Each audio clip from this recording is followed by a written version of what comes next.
Hello दोस्तों, मेरी channel पे आपको स्वागत है। कहानी सुनने से पहले एक सवाल आपसे।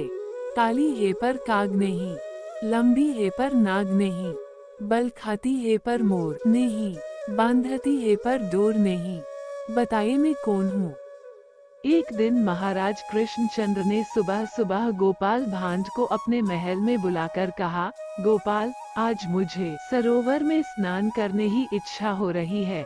मैं सामान्य औपचारिकताओं से मुक्त होकर एक सामान्य व्यक्ति की तरह जल क्रीड़ा करना चाहता हूँ। मेरी इच्छा है कि मैं तैरकर सरोवर के मध्य तक जाऊं और वहां से रक्त कमल के कुछ पुष्प स्वयं तोड़ लाऊं।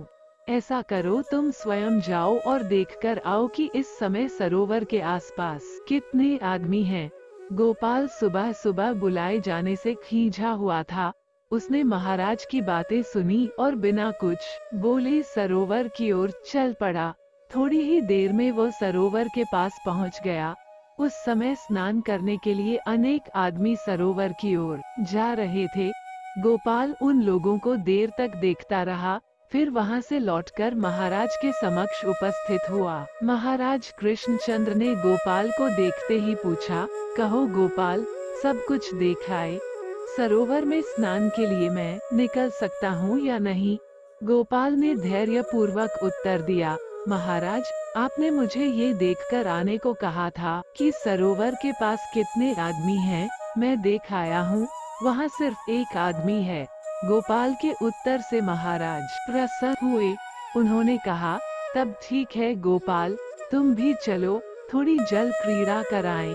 गोपाल के साथ महाराज सरोवर की ओर चल पड़े। सरोवर के पास पहुंचकर महाराज ये देखकर हतप्रभ रह गए कि सरोवर में सैकड़ों लोग स्नान कर रहे हैं। शुद्ध स्वर में महाराज ने गोपाल से कहा, यह क्या गोपाल, तुमने तो कहा था कि सरोवर के पास एक ही आदमी है, मगर यहाँ तो भीड़ लगी हुई है। ऐसे में जल क्रीड़ा की मेरी इच्छा तो पूरी हो ही नहीं सकती। गोपाल भांड ने संयत स्वर में महाराज से कहा, महाराज, मैंने आपसे जो भी कहा था वह 100% सही था। मैं अब भी यही कह रहा हूँ कि सरोवर के पास केवल एक आदमी है। बाकी जो भीड़ आप देख रहे हैं वह संवेदनहीन और विवेक शून्य पुतलों की भीड़ है। इन्हें आदमी मानकर किसी तरह का संकोच करने की आवश्यकता नहीं। सरोवर में कलोल करती जिस भीड़ को देखकर आप अपनी जल क्रीड़ा की इच्छा को तिलांजलि देना चाहते हैं, उस भीड़ में ऐसा कोई भी नहीं है जिसे खुद के सिवा कुछ और भी दिखता हो।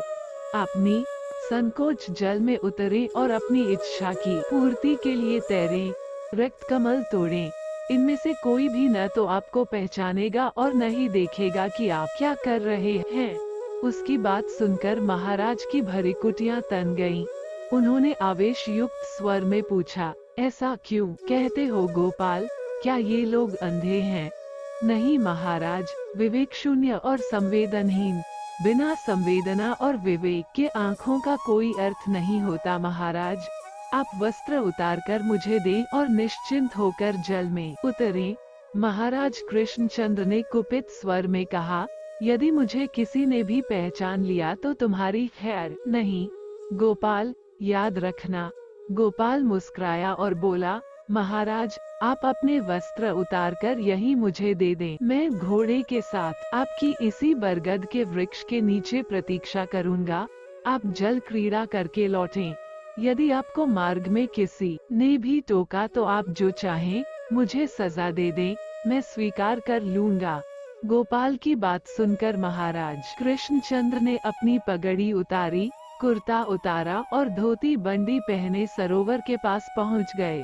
महाराज को सचमुच रास्ते में किसी ने नहीं टोका। महाराज पानी में उतरे और तैरते हुए सरोवर के मध्य तक गए। 4-5 रक्त कमल तोड़े और फिर तैरते हुए किनारे आ गए। किसी ने उन पर ध्यान नहीं दिया। पानी से निकलकर महाराज भीगे बदन ही बरगद के वृक्ष के पास आए और वस्त्र बदलते हुए गोपाल भांड से कहने लगे, गोपाल, तुमने ठीक कहा था, मुझे न तो किसी ने पहचाना और न ही किसी ने टोका।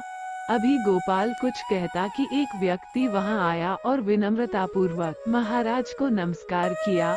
महाराज चौंके और गोपाल से कहने लगे, लेकिन गोपाल, देखो, यह व्यक्ति मुझे पहचानता है, अब बताओ, तुम सजा के भागी हो या नहीं? नहीं, महाराज, कतई नहीं, गोपाल ने तत्काल उत्तर दिया।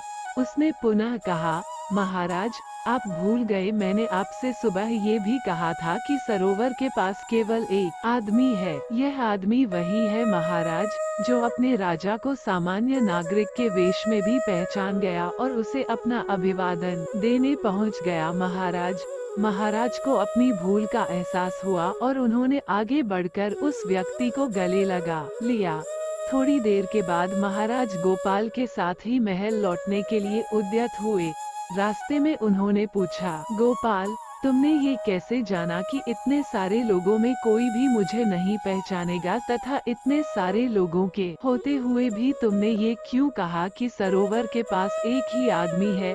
गोपाल ने शांत भाव से कहा, महाराज, जब मैं सुबह आपके पास आया तब अशांत था, मेरा चित्त खिन्न था, रात को सही ढंग से सो नहीं पाया था, इसलिए तंद्रिल और बोझिल सा था।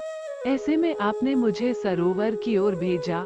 मैं सरोवर के पास उसी बरगद के नीचे थोड़ी देर बैठकर विश्राम करने लगा ताकि चैतन्य हो लूं।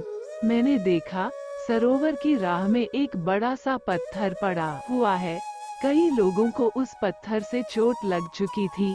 मैं पत्थर के करीब गया कि उसे वहां से हटा दूं, किंतु मैं वैसा नहीं कर पाया क्योंकि पत्थर का कुछ भाग मिट्टी में गड़ा हुआ था।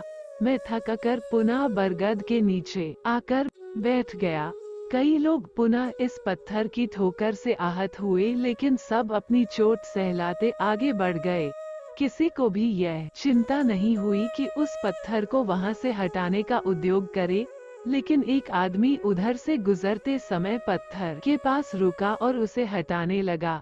काफी परिश्रम के बाद उसने पत्थर को वहां से उखाड़कर सड़क से दूर ले जाकर रखा और थककर सरोवर के किनारे विश्राम करने लगा। उसे न तो किसी से प्रशंसा की अपेक्षा थी और न किसी से अपने श्रम का मूल्य पाने की लालसा। उसके चेहरे पर कर्तव्य पालन की तृप्ति की आभा थी। महाराज, मैंने इसी व्यक्ति के बारे में कहा था कि सरोवर के पास केवल एक आदमी है। आदमी वही होता है जो अपने अलावा औरों के बारे में भी सोचे। सरोवर में स्नान करने गए शेष तमाम लोगों को अपने सिवा और किसी की परवाह नहीं थी। महल निकट आ चुका था। महाराज ने पूछा, ऐसा क्यों है गोपाल?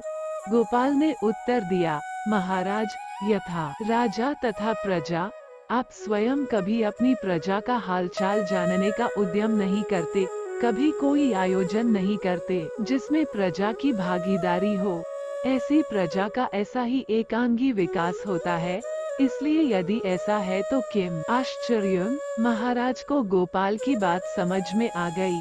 इसके बाद महाराज कृष्णचंद्र ने महीने में एक बार खुला दरबार लगाना शुरू कर दिया, जिसमें अपनी समस्याओं से महाराज को अवगत कराने की सुविधा प्रजा को मिल गई। महाराज स्वयं भी प्रजा का हाल चाल जानने के लिए प्रायः रात्रि भ्रमण पर निकलने लगे। इस सब का नतीजा हुआ कि देखते देखते कुछ दिनों में ही कृष्णगंगा में सामाजिक समरसता का संचार